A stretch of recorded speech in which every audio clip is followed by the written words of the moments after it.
starting on physics, and it has a very close relationship with Buddha teaching, and you'll come to know why. Number one, you know what is physics?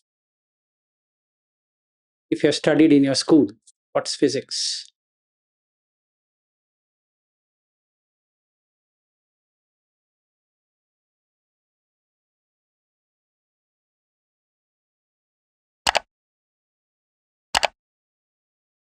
No idea?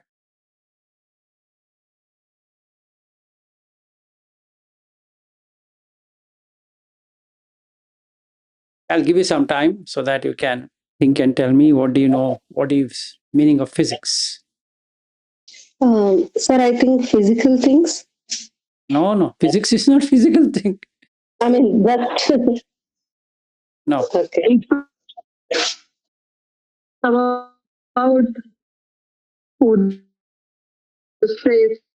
Yeah, Archana, I didn't hear. What did you say? Food, space, mass, volume, we understand all. Anything else? No, actually, it's more than that. On the earth, Yes, go ahead. shapes, light. Yes, that's true, but physics is study of that. But what is physics?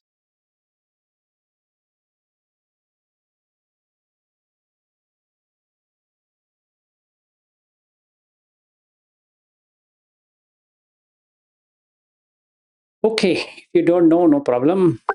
If you've forgotten, no problem, Archana, you're in train, no problem. So basically, physics is a science of understanding nature, how universe works. That's physics. So it will never change.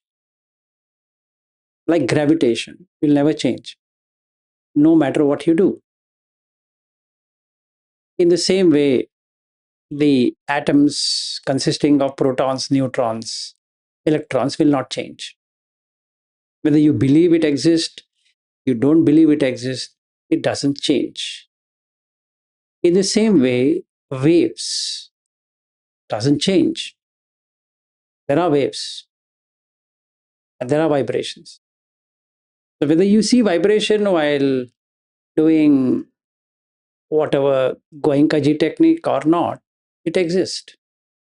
Just because you couldn't see it doesn't mean there's no vibration.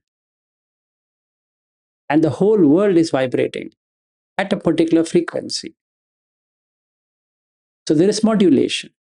It's called frequency modulation, FM. It exists. Radio frequency exists. Infrared exists. You can name it whatever, but they exist. They don't change. So any law of nature does not change at all. No matter how many experiments you do on that, it gives the same result. And hence it's called physics. It's a Greek word, physis, which means law of nature. Okay, that's a starting point. So Buddha's teachings runs in parallel with what physics is. So just like you have physics where you have formulas, the same way Buddha has a formula. And that will never change. In fact, Buddha says in the sutta, whether Tathagata exists or doesn't exist, this will never change. Which one? Patisamutpada will never change. That's law of nature. So one simple word, we are looking at the material universe in physics, whereas in the Buddha Dharma, we are seeing everything, including the physical universe. Okay. And it runs through its own laws. So if you know the law of nature, there's no suffering. If you don't know the law of nature, there is suffering. because the suffering is created by not knowing the law of nature. It's not caused by anything else, not caused by divine, not caused by random, not caused by karma. All the three Buddha rejects because it's law of nature. It's got nothing to do with karmic. You can't brush it under saying that, oh, you know what, it is deterministic and hence it's conditioned by karma. No, need not be. Always. No, it is divine, God. No, nothing to do with God. No, it's random, ahetuka. No, there is a cause for anything that's happening. There's a cause. So physics is about knowing the cause for a particular result. Why Earth moves? There's a cause. It was earlier called a geocentric theory, meaning everything revolves around the Earth because they were looking at the horizon. And when Copernicus came and showed that sun is the center and every other planet runs, the church did not agree with it. So it was geocentric theory. Geo means earth, and from which globe has come. So it's a theory. Unless it is proven, it still remains as a theory. So there's a difference between postulate and a theory. So you need to know a lot of things about physics to really say that, oh, this is a theory and this is postulate. So Buddha Dhamma starts with theory. If somebody says it's theory, I don't want to study theory, it's like saying I don't want to know about atoms. You need to know, and then only you can experiment it. So I find it rather strange when I hear people say they don't want to go through sutta because it's theory and they want to do practical. Just like some school going child saying that I don't want to study but I want to work. No idiot will take him. You require to have graduation. And for graduation, you should have studied. That means you should have studied the theory. So that's a cause and effect. You get graduated after you pass the exam, and for examination, you need to know the theory. Simple as that. So it starts with theory of everything. So there's something called theory of everything. And the first law we are going to, first theory we're going to look at, which has proven itself again and again, is law of thermodynamics. How things work. Right? So before the thermodynamics came into existence, people were wondering God will send apples from heaven. Why? The apple falls from heaven, meaning from the sky, from the tree. The God is sending, just like in the Veda, rain is sent by Varuna, as though that's his job. Lightning is sent by Indra. So they made everything God, because I don't know. So when somebody says God, it means he doesn't know. God is an invention by humans to say that I don't know. Instead of saying I don't know, they believe in God. So if I'm a believer in God, whichever God, including Buddha as a God, meaning I am an IDIOT dot. Simple. I can put as many alphabets to it saying that IDIOT dot. Because I don't know. I could just say I don't know. So basically, people believed God made apples fall. But with the finding of gravitation, the God went away. And they started saying gravitation God should have created. Or somebody should have created gravitation. But that's a nature law. What do you mean? Earth is round, it could have become flat. So people were believing Earth is flat, unless proven that it is Earth is round. So all of this postulates turns into a theory, and when proven, either way turns into a law which cannot be changed.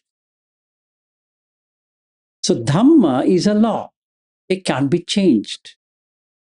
No matter whether Tathagata exists or Tathagata doesn't exist, whether somebody is a Hindu or a Christian or a Greek or this or that or whatever, it doesn't matter. It will not change. It won't change. And that's physics. Simple. If something is proven, it should be proven all the time. And yes, it can be proven all the time. And hence it is science, which can be experimented. Philosophy cannot be science, and science cannot be philosophy, because philosophy is metaphysics. That is, there is some external thing happening which I make it something divine by putting it as Bhagavan, and then it spoils. So, Bhagavan, Buddha, done, you're out of science. Because now you are given a special status. It means it's beyond your reach. And science is investigation. Just like what Buddha says, investigate, don't accept it without investigation. So if we are people who don't like to investigate, then you are called as what? As belief systems. You just believe something exists like that. There need not be. It should be empirical. It should be proven. No matter who does it, it should be proven. So today, and maybe tomorrow, we journey together on the cosmos, from the minutest to the bigger, on how things work, right? And I hope you're all having interest in science as opposed to religious fundamentalism. So you need to cut out religious fundamentalism. Even Buddha Dhamma as a fundamentalism, which means that you believe, strongly have a viewpoint that Buddha is great. That itself is a view, michaditti. Buddha is not here to get garland from you, that he's great or not. He doesn't require your certificate. He requires a person who is investigative. And that's what we are going to do. Right? And that's the whole idea of doing this. It's not about whether Buddha is great or not great. He might be great. I don't care. This is great or not great. And he doesn't require my certificate to say that he's great. Okay.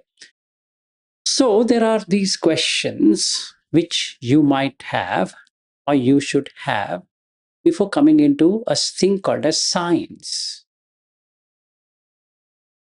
Why you don't fly, whereas the birds fly? Have you ever thought? Why you require airplanes while they can fly? This is the same matter. Still, you can't fly. Why does something fall down rather than going up? Have you ever thought? You should. Why does fire produce heat? Have you ever thought? Or you are just accepting? It's a belief. Oh, fire creates heat. How stupid. What do you mean? There should be some reason, right? Why does sound move in air, not in vacuum? Have you ever thought? Or just accepting because it was there in your book and you wrote exam, pass, done, thank you. Why do atoms form matter? And why there is a positive ion and a negative ion? And what is ion? What is ion exchange? Why does something loses and something gains? What causes? What is an interference pattern? Why there are waves? Air waves to the waves on the shore. What creates them? Have you ever thought, or you just go to the beach and enjoy that water coming and hitting your feet? Why do stars shine? A simple thing. Twinkle, twinkle, little star, how I wonder what you are, up above the skies, world so high, like a diamond in the sky. Idiot. Ask why. I don't know. Why does time stand still when you are watching an airplane flying on your head? Have you ever thought the time is still? Because it's going at 1,000 kilometers an hour, but it doesn't seem to be going at that speed when you're seeing it. But the plane is going at 1,000 kilometers per hour. That means if your vehicle were to go 1,000 kilometers an hour while you are seeing it on the road, you can't see it. But yet the plane flying up looks like time has stood still for you because it's going very slow. International Space Station, which is even more farther away, it would look hours together it'll take to move from one place to another place. So why does it change like that? Why does it see? This is where you can look at Sanya, what Buddha says. It's a perception. Is that an error of perception or is it really like that? Why do electrons change, behave strangely? Okay. Why do you exist at two places at the same time? It seems like that. Why? Have you asked why? And physics is a branch of science which answers why. And if you want to know how, it is biology. If you want to logically sequence, it is mathematics. If you want to know how the chemistry or chemical elements with which everything is formed works, you require chemistry. And to understand the mind, you need psychology. And you require psychometric way of seeing things. If you don't know psychology, if you don't know chemistry, you don't know physics, if you don't know mathematics, you don't know biology, I don't know for what you're born. It's a waste of life because it's pure waste. You're useless. Or that person is 100% useless, just does four things which an animal also will do: sleep, eat, breed, and fear. And believe in God. God will take care of me. Because I'm going to temple, I'm going to church, I'm going to mosque, I'm going to monastery, I'm going here, there, whatever that is. And that's all he knows. And hence Buddha calls these people as putujana, childlike. They don't know. There should be something which makes it work.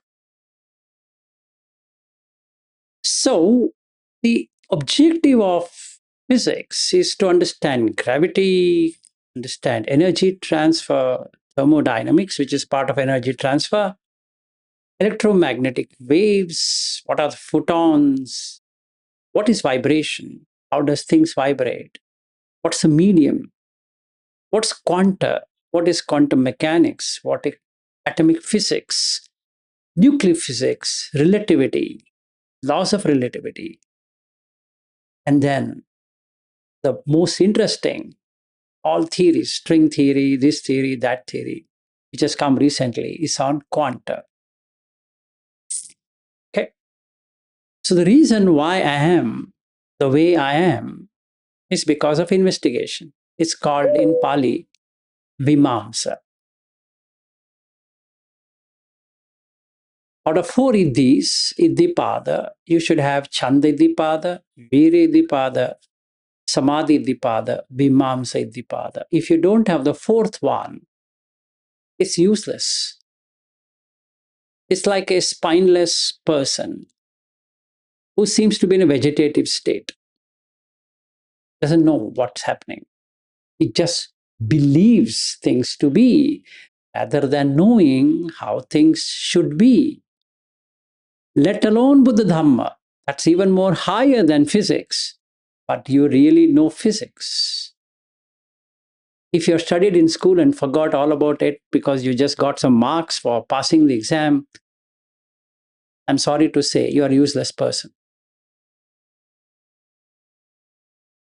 Okay, so with that uselessness, let's create some useful thing in these 2 days.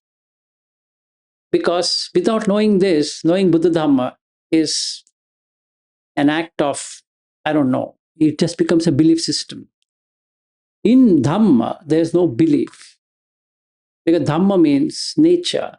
What will be an assumptions in nature? You can't assume anything in nature. It shows up. Example, if I'm angry, it shows up. What do you mean? It's a nature. If I'm happy, it shows up. Oh, it's a nature. See, you can't play around with nature. It shows up. So if somebody asks me why I'm not getting, you should know mathematics. Because concatenation or addition, that means Bodmas. I don't know whether you have heard this word, Bodmas. Anyone who knows Bodmas? Learned it? Good. At least some people, they know it. I don't know about the others because many of them are not even on video. I can't even comment whether they have heard Bodmas or they are bored with that mass. Bodmas. Okay. So basically, this is the first time you're hearing Bodmas. That means you require retraining. You have to go back to your school days. Because without that, Dhamma movement is impossible. You need to change. Anyway, we'll come to mathematics later, and you need to know a little bit of surds, indices, set theory, that is union and all of that, and then some calculus, some trigonometry.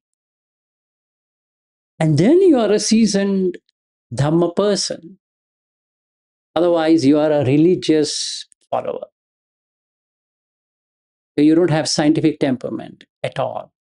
And Buddha Dhamma is scientific temperament. And hence, Buddha says in Kalama Sutta, don't accept if somebody says this is our tradition or my teacher said so or this said so, because it is false. Dhamma is the nature.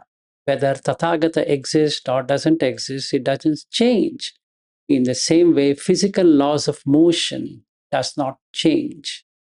They remain whether you agree or disagree, or agree to disagree, or disagree to agree, or any combination. Okay?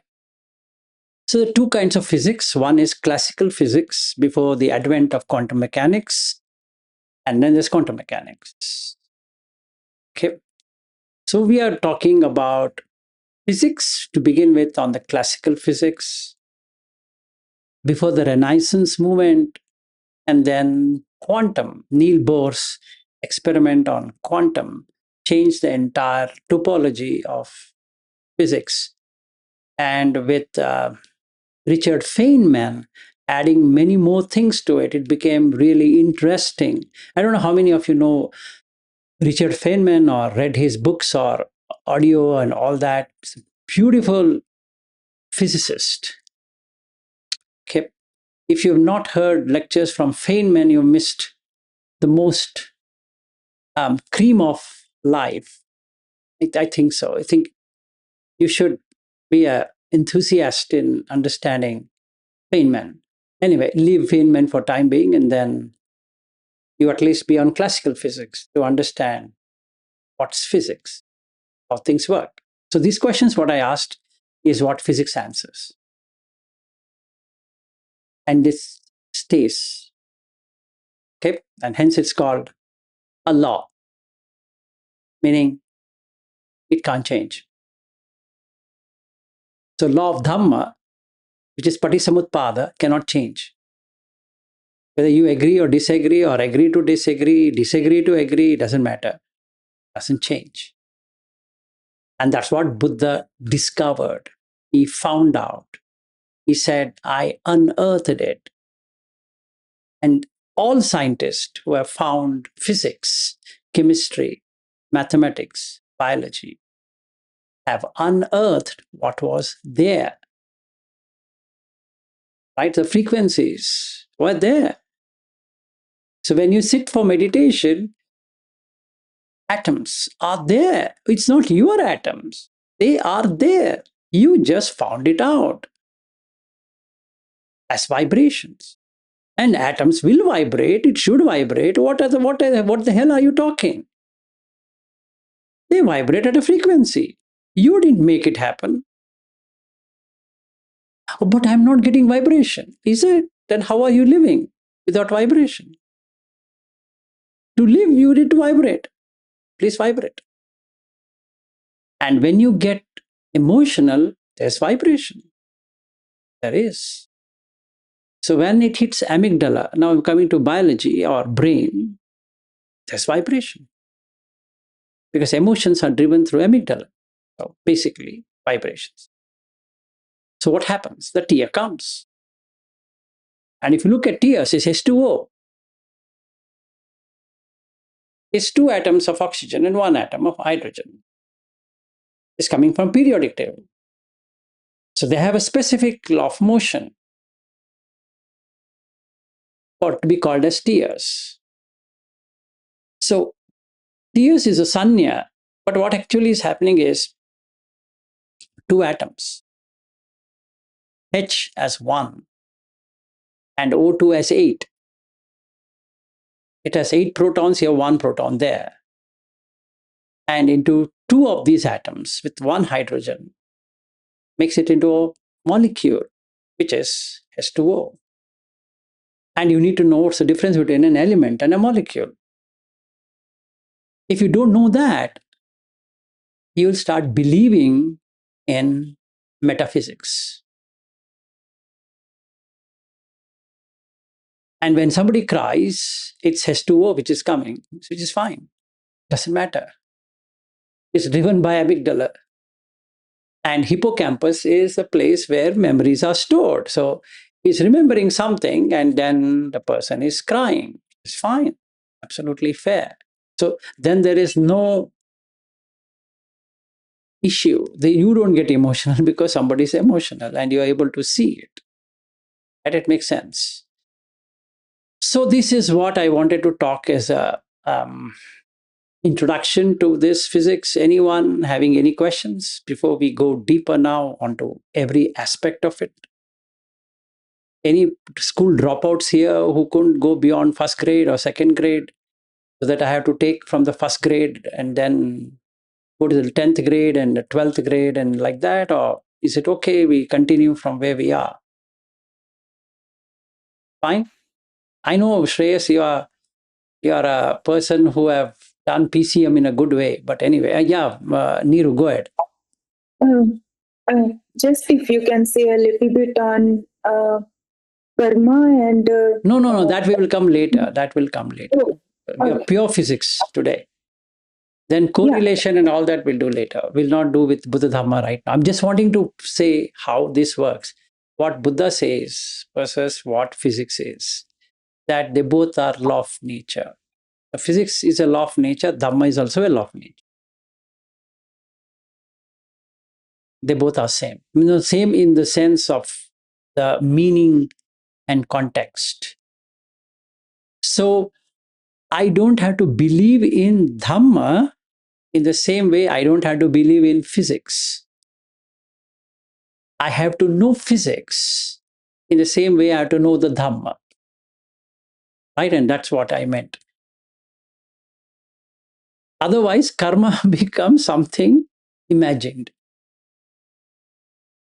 And then it becomes deterministic. As we go into quantum mechanics, you'll see there is no determinism at all. And the same thing what Buddha says. There's nothing which is deterministic. Just in with reference to cause and effect. Like Yes, if it's always cause and effect. Yes.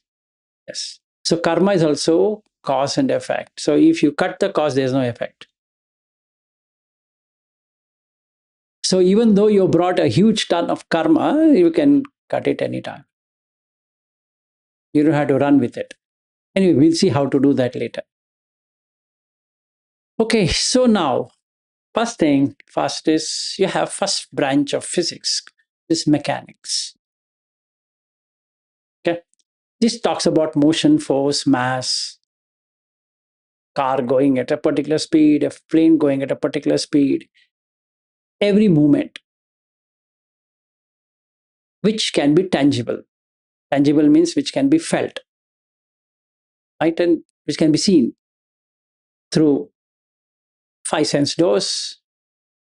I could call it some motion. It's mechanics. So basically, it's a force, like a falling body, moving car, or mass, blah, blah, all that. So if I say what's the mass on Earth versus mass on Jupiter, they are not the same. So a person standing here at the 62 kgs might not be 62 kgs on Jupiter, will not be 62 kgs on Saturn or in Uranus or on Mercury or in Pluto or whatever it is. They would have different mass. Okay, that's a thing. Second, we come to thermo. Thermo means heat, thermal. So heat, energy. Okay? How energy is transformed. So thermodynamics. That's what we are going to take today. If I get chance to complete it, otherwise we'll push it to tomorrow. So the main aspect which correlates with Buddha Dharma is on entropy, which we'll be doing it in detail because that's where the Dhamma exactly matches. It's just like jigsaw puzzle. The puzzle exactly fits into it. Okay, with thermodynamics, entropy. And the dukkha is enthalpy. So we'll go to that later section, but basically everything tends towards cooling down as opposed to heating up. Like tea or coffee will cool down because it goes towards entropy. So we'll go in detail. Then we come to the most fascinating science, electromagnetism, because the neurons firing is electrical. Whereas when it connects on the nodes or on the synapses, it is chemical, which means it changes from electrical to chemical. So how does it transform? How does a neuron, which is transferring data at a particular speed, when it comes to the end of the cell connection, knows how to connect it to the next network or a next neuron to synapse, and that there's a gap between two of these, and there is space in between. And how does it know? So there should be something in electromagnetism which teaches us how this also works. It's the most interesting science, which takes three aspects: biology and medicine taken together. Then we take chemistry because it's chemical. All the neurotransmitters are chemicals anyway. And then the physics, magnetism. And basically, chitta is light. And we're also talking about light, photons. So this is again part of electromagnetism. Then we come to the deeper section of physics, which is optics. light and imaging and all of that, the science of doing that. Then we come to acoustics, sound and vibration, as a beautiful place to be because everything is vibration. So you need to know acoustics. And then, if this is not sufficient, we come to quantum mechanics, which talks about particles. So you come to particle physics. It's a huge science of particle physics.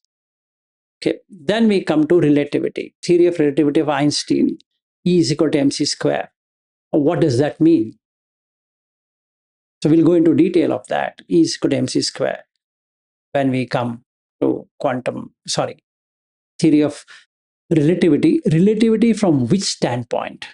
That's exactly what we are saying, that the plane which is flying 1,000 kilometers an hour looks like the time has stood still because I'm able to see it moving from this place to that place. But if I'm standing in Osaka station going to Tokyo, the train is at 500 kilometers an hour, I can't see it. And during my childhood, my father used to show me Rajdhani Express when we used to in Mumbai to Delhi. And at that time it had started. I was in my 8th grade. So it used to be fascination for us to come into the into Dadar station and watch this train fly by, which is going at 100 kilometers an hour. So when compared to that 100 kilometers an hour, which I couldn't see anything except for the train moving so fast, and when I started my journey on cosmos, because I wanted to become an astrophysicist, that was my interest.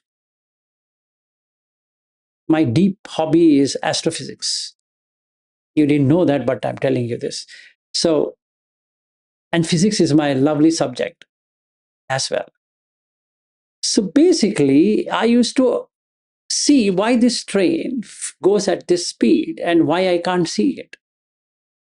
What's the difference between time and space? If one is held, the space is gone. If you hold time, the space is not there because space is a construct. And if you hold space, the time is gone. And only when time and space is there, you live within that time and particular space. It's very intriguing, actually. So if you say, I'm dying, it means you're within time and space, which is a mental construct. It's not truly there. And that's exactly what Rahulavada Sutta is. Atita Anagata Pachuppanna. It's not there. Vilas, it's not there. Neta Mama, it's not yours. So basically, if you hold on to the space, you live within the time. And if you remove space, there's no time. So when I see plane flying at that speed, the time stands still then. Right? Something is changing. So we come into relativity, space-time constructs. Then nuclear physics, atomic cosmology, universe, biophysics, which has started in the last 30, 40 years, physics in the living organisms. Now here we come into the genetics and neurons and muscles and DNA folding, etc. So this is what we are learning on physics. This is an overall template, or I could call what you should know before stepping into Dharma. A little bit of these, not that every part of it. If we know it, every part of it, excellent. You'll become an arhat pretty soon. But if not, at least a little bit of it. Rather than believing, manyana, it's just taking it. Manyati, that's what Buddha says.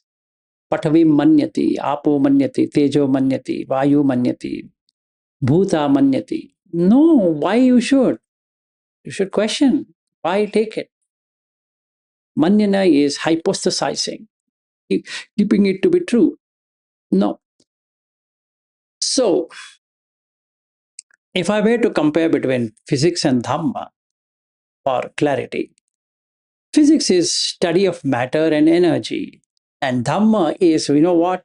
It's for Nama and Rupa. And that's it. You cut Nama Rupa, then you're liberated. Done. So if you understand matter and energy, you're done. Matter can never be created nor destroyed. Energy can never be created nor destroyed.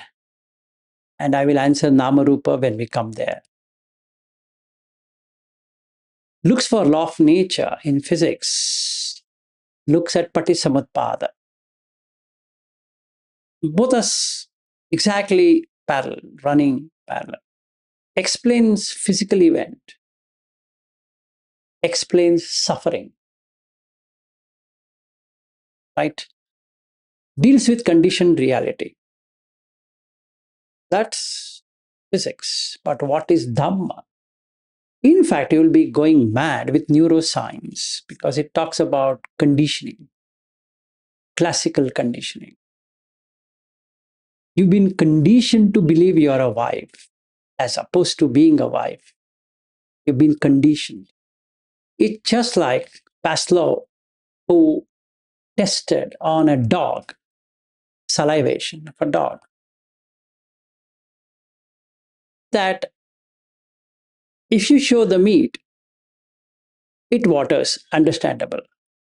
He took a bell, and every time he wanted to show meat, he rang the bell. So the dog started salivating as soon as it heard the bell. And from our childhood, we have been indoctrinated A for apple, B for boy, C for cat, and you take it to be real. And when you get married, you get a wife or husband, which is indoctrination, doesn't exist. So your suffering starts because you've taken something which is not there. So now you will get peace only when you're divorced, which is never going to happen. Because either the partner will say, I don't want to separate from you. Now you thought you did a mistake by marrying, maybe, but then it's too late. It's too expensive. What to do? Because you took it. So if you understand this classical conditioning which happens, the amygdala can be changed to not get into the threat syndrome. That means flight and fight response. And the memory, which is in hippocampus, can be modified, or you can take the prefrontal cortex to reason out, which is what Buddha talks about yoniso manasikara, so to say. Okay. So basically, that's what we have to do. So deals with conditioned reality as physics, shows both sankata, conditioned, and asankata, unconditioned. So it's far better.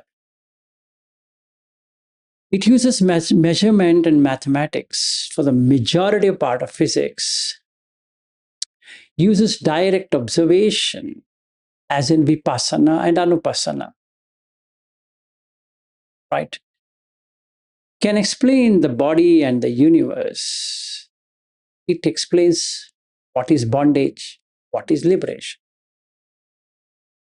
That's what science of Dhamma and science of material or matter. And both are good, both are equally good. Without knowing science of matter, it becomes metaphysical if you come here, because then you assume certain things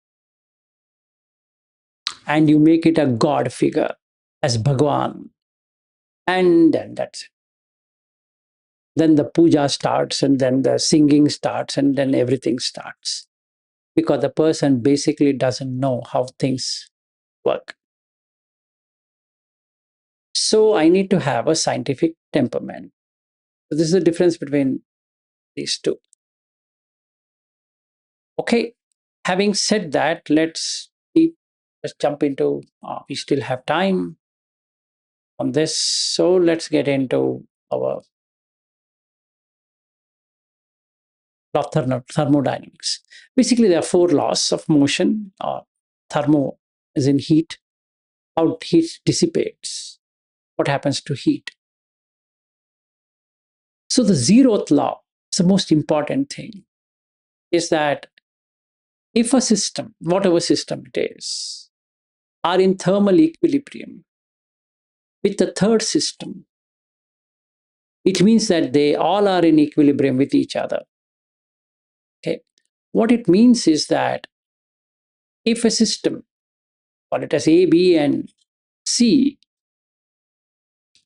are in thermal equilibrium with each other, meaning A is with B, but I can make 100% sure that even C is in thermal equilibrium with B, and I can say A and C are same, meaning they are in same temperature zone. Okay, that's zeroth law. That's thermal equilibrium. Okay. Any system of your choice goes through the same law. This law defines what is temperature. So if anything we call as temperature and we put some Kelvin or centigrade or Fahrenheit or whatever it is, it means this. And hence it is thermal, heat. Okay. But if you want to know more about this and all of that, then we have to take it some other day on what is zeroth law. Or if you want to read it yourself, I would prefer that approach. But then you would know what is zeroth law of motion or thermodynamics. But if you can't, and then we can discuss it some other day. But today, taking that is not good. But I'll still use a thermometer. A thermometer is working because it doesn't want to work, because it reaches thermal equilibrium with what it measures. Not that it has to work that way. It's not just because it's a mercury is in the thermometer and hence it is working. No, it's got nothing to do with mercury. It has to do with, if you take a barometer, have you heard about a barometer? So there's thermometer, there's a barometer. Barometer measures the pressure outside and inside. So if you take a thermometer, it works because it takes the thermal equilibrium. So if two systems, that is this system and the thermometer, are in equilibrium, then only my wife can put that thermometer thing either in the arm or in the tongue or wherever, because it is in equilibrium. If either one of them are not in equilibrium, maybe I will drink that mercury. It's going to burst. Or my tongue will come out. And since both are not happening, it means they are in equilibrium. Okay, so we all are in zeroth law of motion or thermodynamics. So if my wife were to touch me and I am able to touch her, is because we both are in equilibrium. Clear? So that means as many humans and as many animals and as many birds, insects, all kind of living beings I'm seeing, they all have thermal equilibrium. Okay, that's the first law. Sorry, zeroth law. And what can be a first law of motion or first law of thermodynamics? The energy has to be conserved. So it chooses to be transferred or transformed. So change in internal energy equals heat added to the system based upon the work done by the system. So as much as the heat goes inside, so much it will try to go out so that it can maintain. So it gets transferred. That means if a machine is working at a particular heat, once it crosses the threshold, the heat will dissipate. Your body is also like that. it dissipates. It's not that you will dissipate, the heat will dissipate. So you can't hold on to the heat, it will dissipate because it's always conservation of energy. So it's not that you are conserving anything. In the same way, there's no I in first law of thermodynamics. In the same way, there's no I in this body also. So you can attach, you can understand Dharma much better because this body and that body are the same. They both go through the same cycle. Okay. So the second law of thermodynamics is entropy and the direction of change. So in an isolated system, the total entropy never decreases. That means to say my entropy tends towards overall rather than being held up here. That means this has a nature to join the bigger rather than being the smaller, which is exactly what Buddha is also saying, that there is no you, my dear friend. This is entropy.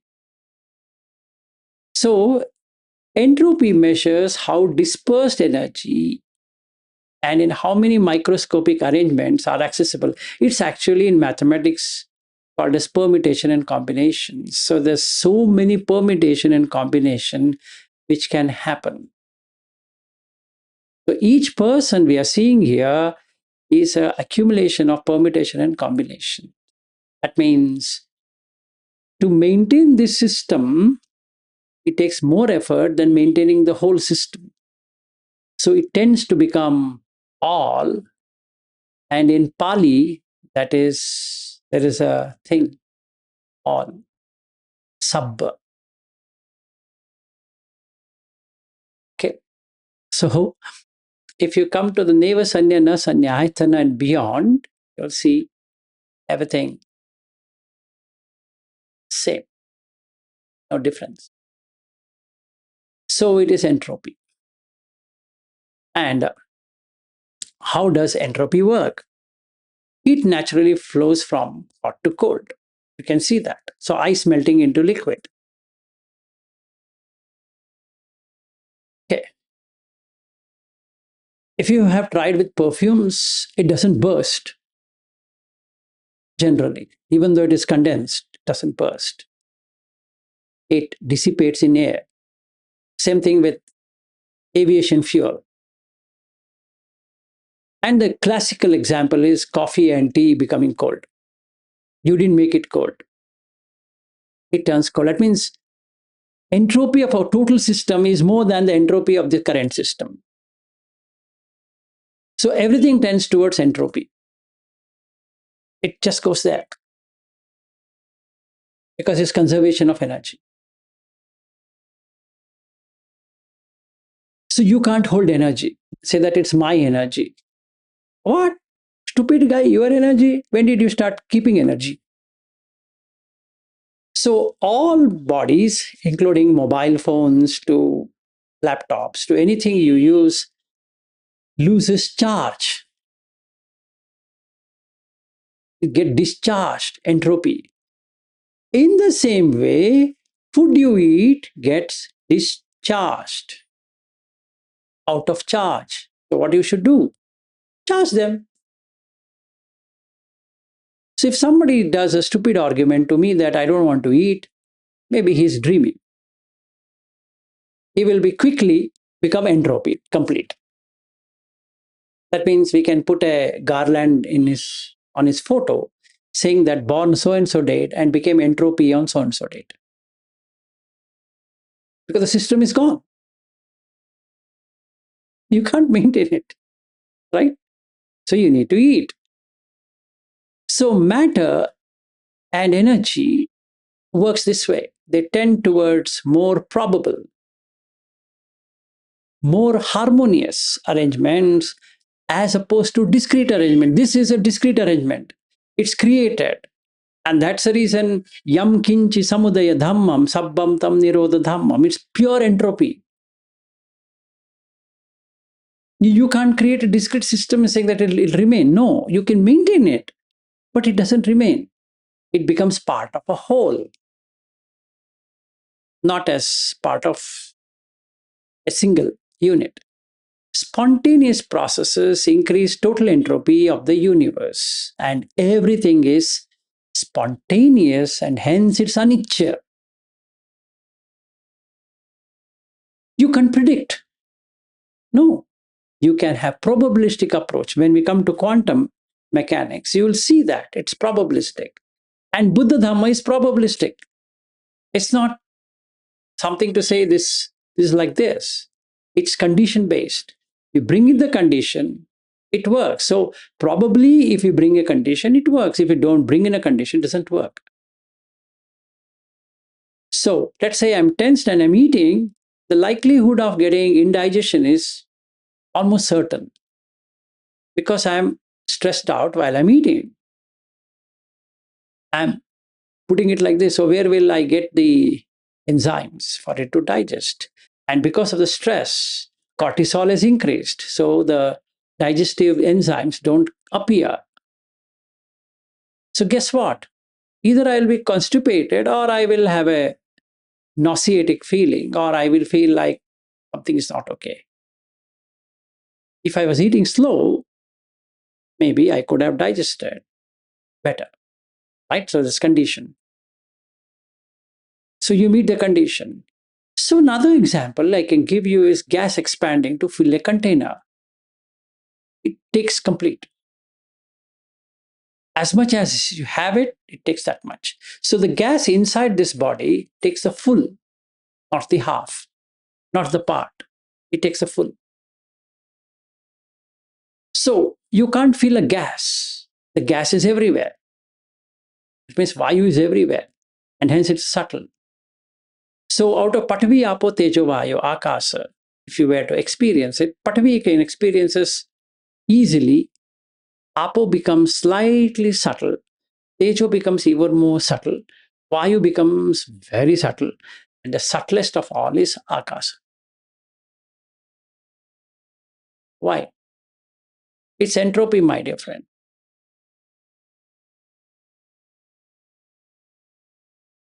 So basically, you need to know how things work. So gas takes the entire container. What you're feeling there.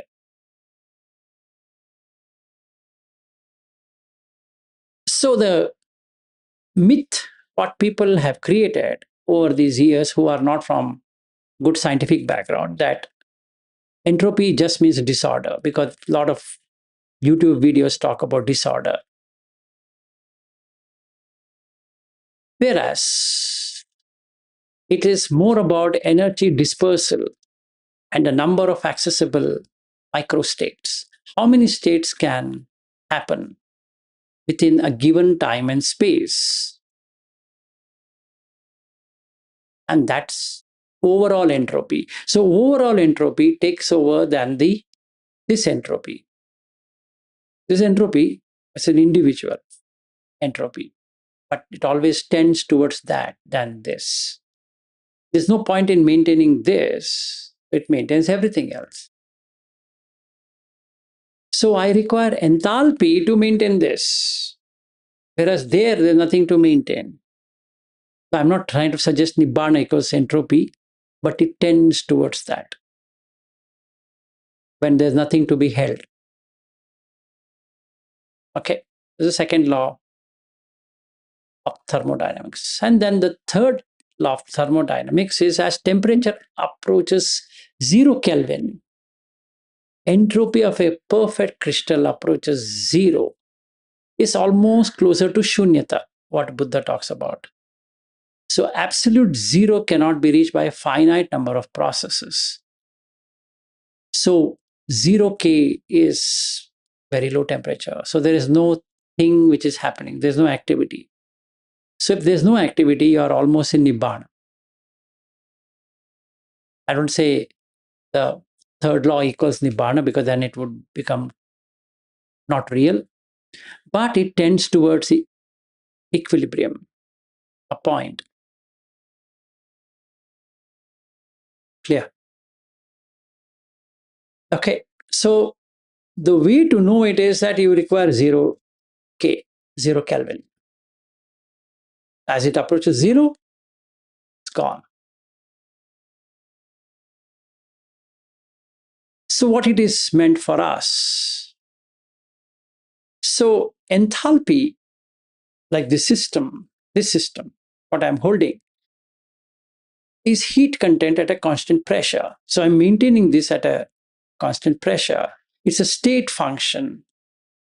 I have to maintain the state, which is what upachaya, santati, jarata, anicchata in the Buddha's teaching. Upachaya is how things are coming up. Santati is what enthalpy is.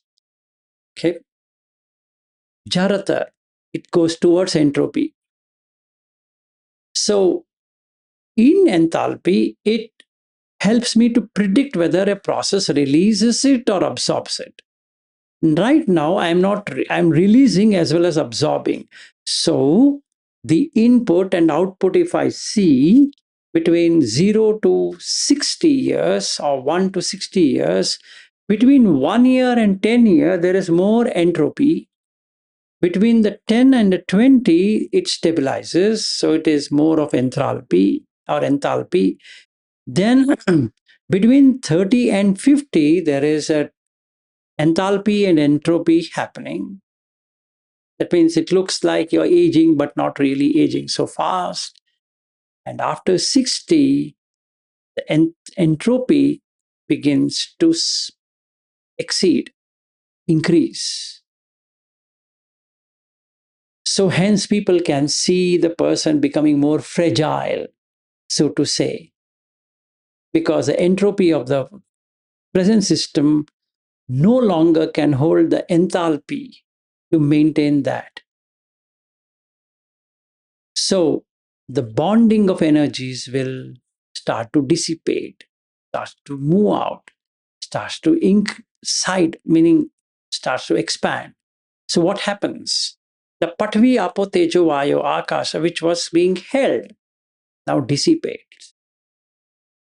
So osteoporosis, as an example, if I were to take, is that your bone density automatically changes. Why? The density means what? It means atoms are held together. Now the atoms are getting dispersed. So if the atoms are dispersed, absolutely you don't have strength to walk because they become brittle and they break. Even if they don't break, you can't walk in a proper way. So they walk very ah, ah, ah, ah, ah. Why? Enthalpy? No, entropy. So enthalpy will not work. No point in pushing the system an overload. Meaning, by taking medicines, by taking something, you can't increase the system. The system is going towards coolness, entropy. It tends towards that. And then 4 dhammas can be seen: Kaya dhamma, Vaya dhamma, Viraga dhamma, Nirodha dhamma. Why? It tends towards entropy. Okay. So basically, if I take everyday examples, refrigerator moves the heat to use it for work. Sweating, as another example. Evaporation absorbs heat. Boiling water, heat increases molecular motion.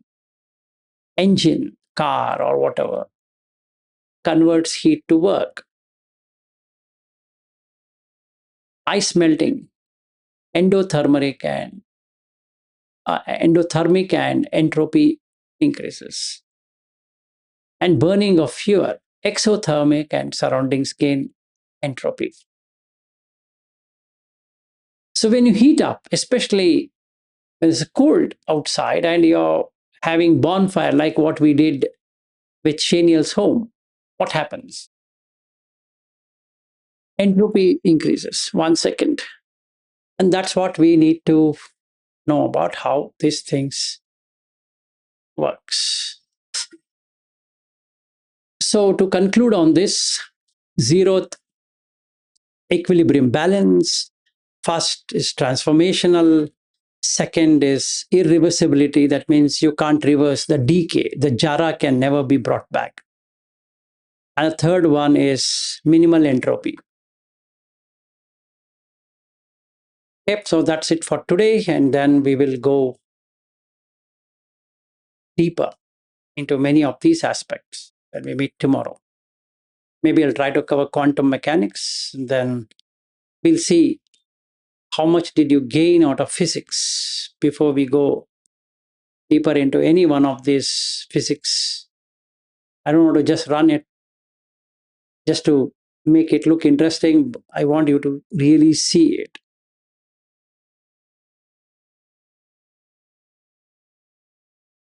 Any questions, any final thoughts before we close for today?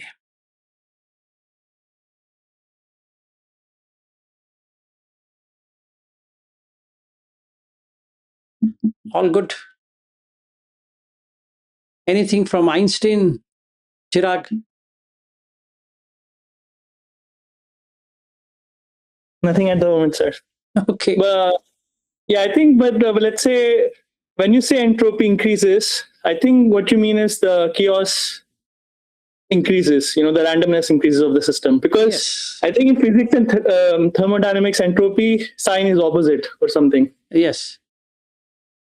See, the chaos principle, what is there? It doesn't really get into chaos, it gets into more entropy.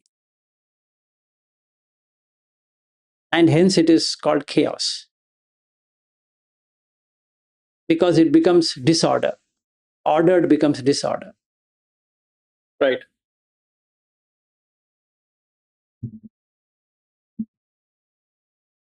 Yeah, no, I think it makes, sorry, go ahead. Yeah, go ahead. You go ahead. No, I was saying, I think it makes a lot of sense, right? Because even when you were talking about this, I was realizing, basically, whenever we want to put an effort, right? Effort in controlling something, or effort in, for example, maintaining nicha, permanence, right? Effort in maintaining permanence or maintaining the self. So all of these are drives away from entropy. And, it's like pumping energy into the system, right? To prevent disorder. But I think once you let go, then, the system wants to return back to Equilibrium. entropy. Yes, equilibrium. And that's where you say, right, the four dhammas, you Yes. can see for yourself. Correct. So you accept and not fight with the system. So that is what nature is. So the first law of nature, if you were to take, is thermodynamics. If you understand zeroth to the third law, you're done. You don't have to do anything, because that's exactly what's happening in the body. That's exactly what's happening outside. So what is happening outside is happening inside. No matter how much I try to keep it going, it will not. It will end up in entropy. That means chaos or disorder. Yes, makes sense. Atoms cannot be held permanently. They lose, or they become ion. They lose their individual mass. So they become ion.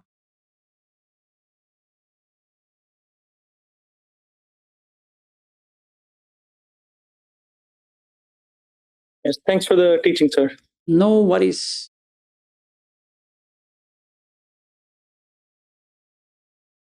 Any other? All good? Could understand? Thank you, sir. Yes, sure. Yes, go ahead. Okay. No, Sanil, go ahead. Yeah. Oh, sorry, sir. Yeah, can I speak? Yeah. Yeah, please speak. Yeah, you mentioned about, sir, regarding like usually our common sense is like physics is like the mathematization of reality, So in that context, if you can speak some more about like mathematics and its link with physics in relation to Buddhism. It would be interesting in some other lecture, or it would be great. No, Yeah. I'm going to touch mathematics. We'll come to mathematics later. We are still in Okay. physics. Okay, sir. You Okay. have to bear with me for some more time. Okay, sir. Okay. Because the moment when our discussion happens on physics, mathematics comes first, no? So that's the reason, sir. Yes. Sorry. Yes. Yeah. Yeah. No. You don't have to be sorry. Okay. Another thing, Mathematics is part of it. Yeah, go ahead. yeah. Another thing, sir, you mentioned about time. So time is like, especially cutting across the time is discussed. Like it was very popular that when this brief history of time was out by Hawking, and a lot of discussions happened. So in that context, like people were discussing about the differences related with the linear and non-linear kind of physics and so on. So, like I already told you, as I am from humanities, social sciences background, so without mathematics, it was very difficult for me to comprehend that time. So it would be anyway great to attend these lectures, sir, especially in relation to Buddhism, physics, and all. Yeah. Sure. Yeah. Absolutely. Thank you, sir. Sure. Yeah. Thank you so much. Yes.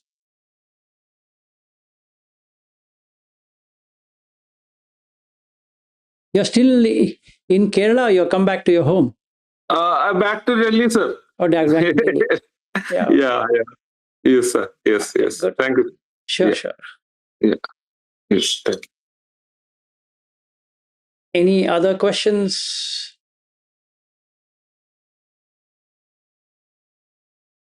Yeah, Chirag, see you. Bye.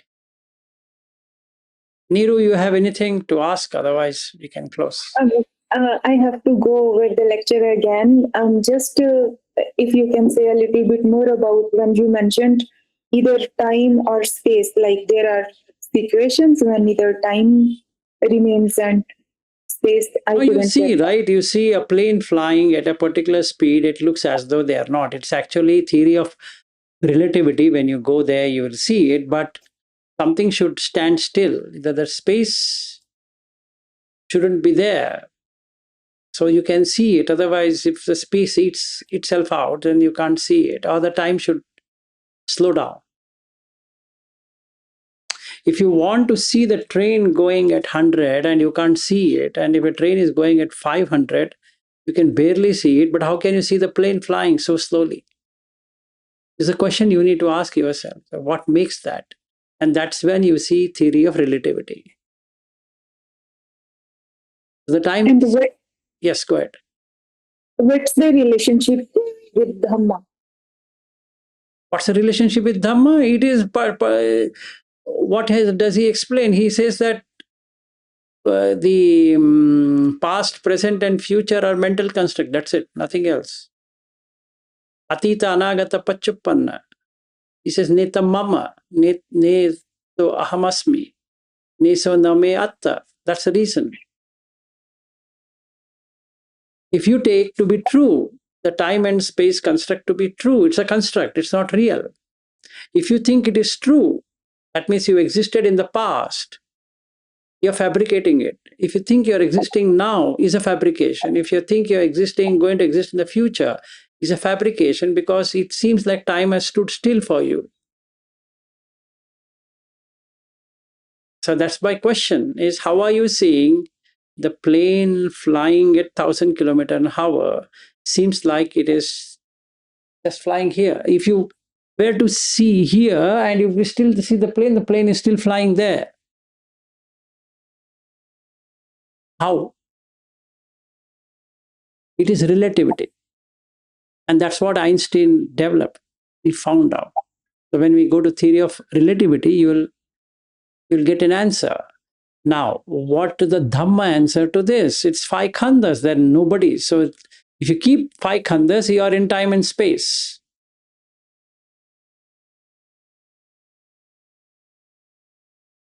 If you leave 5 khandhas, attachment to it or upadana to it, then you're out of it. Because what you're seeing there on the plane and what you're seeing the train moving are a perception from the relative standpoint. They're real from the relativity point of view, not really it exists that way. In the same way, it's I am Vilas from a relative standpoint, not as a actual standpoint.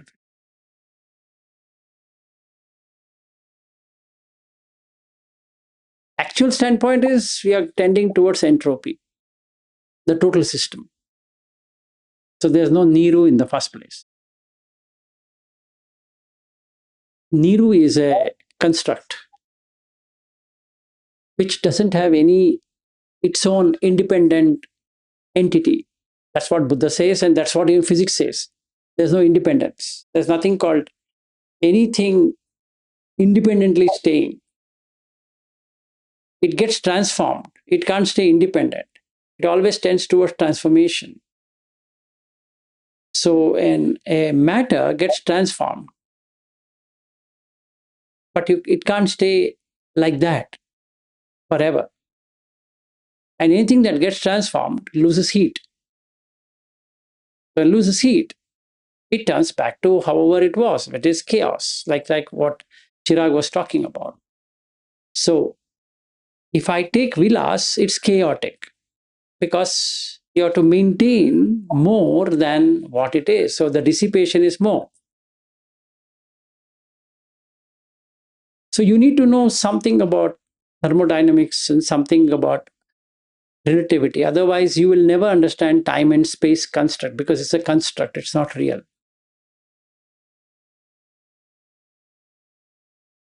So if you take time, the space is gone. If you take space, time is gone.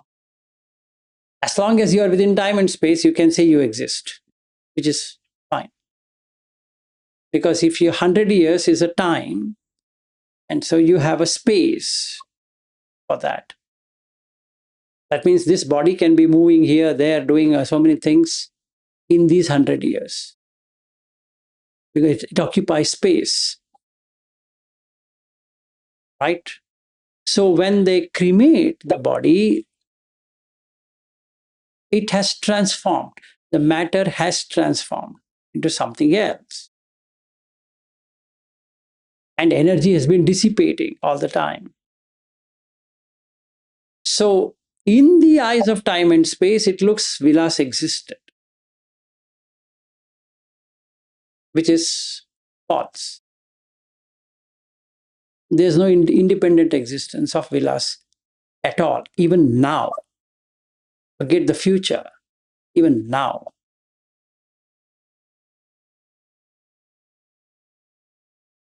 And it seems existing because of time and space construct. It's relative to what is being seen, heard, tasted, touched, smelled, like that. It's relative. So every experience you're having, Niru, is a relative to what your brain can process, what your neurochemical can process, and how your synapses are is relative to it. And hence it is theory of relativity.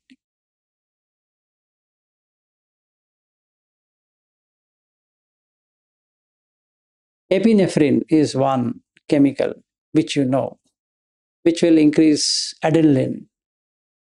So how much adrenaline rush will happen? Can anybody say? It's relative to the situation. So it tends towards entropy. The more it dissipates, the system goes on chaos, right? Norepinephrine, again, it tends towards that. So you're using sympathetic nervous system. That means the system gets into a sympathetic nervous system because of threat response, right? So it loses more energy to maintain that system. Whereas parasympathetic, it doesn't lose much at all, right? And hence it's better to be in parasympathetic than sympathetic because here you are using enthalpy, but by nature it goes towards entropy.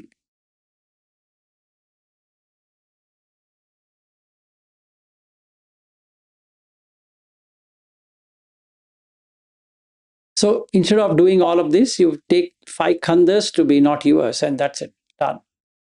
Because they're all part of entropy.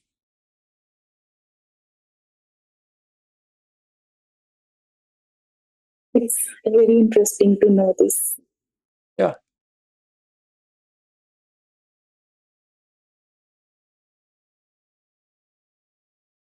Okay, so then let's end for today and meet tomorrow with more of physics.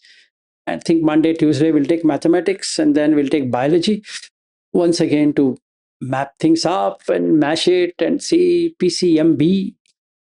Then we come to Dharma. So without knowing PCMB, Buddha Dharma is useless. It will become a belief system.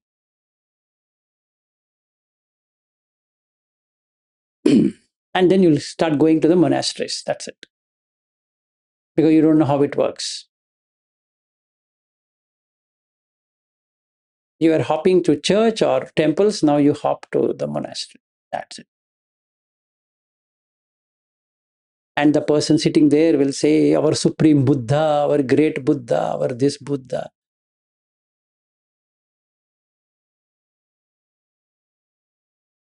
That is all is going to happen. So it's blind following. 4 things should open up. Chakku, jnana, panya, aloka, 4 things. If going to the monastery, these 4 things doesn't open up, not for me. So Buddha says, Chakku mudapadi, jnana mudapadi, panya udapadi, aloko udapadi. This should happen because it is science. It's nature, nature law, not some other law, not belief systems. I can believe 100 things, but that's not in nature. And that's it. Dhamma is nature. The physics is nature. Chemistry is nature. You can try. You do that experiment 100 times. It exactly gives you the same answer. If you change one atom of hydrogen or oxygen, it doesn't become water. You can see it. Not today. Millions of years you try. It remains the same. Fluids are fluids. That's the reason Buddha says, Patavi, Apo, Tejo, Vayu are Mahabhuta. They remain like that. They're not yours. They remain like that. So you better accept. They remain like that. They're not yours or anybody's. That's the truth. You can't say it's my body. It's Patavi, Apo, Tejo, Vayu. What do you mean your body? When did you bring? No, when I was born. Stupid guy. Even before you were born, you had Patavi, Apo, Tejo, Vayu. How can you claim something which you don't even have? It's a lie. Oh, this is my mind. Is it? When did you bring it? If you were a cat, you have a cat mind. If you're a dog, you have a dog mind. If you have a human, you have human mind. If you have Deva, you have Deva mind. Right? So then you can't believe the mind is also yours. The belief system. So you are neither body nor mind. Done with it. Okay, all right. Good day and good night and good afternoon in whichever town or city, country you are in. Bye-bye.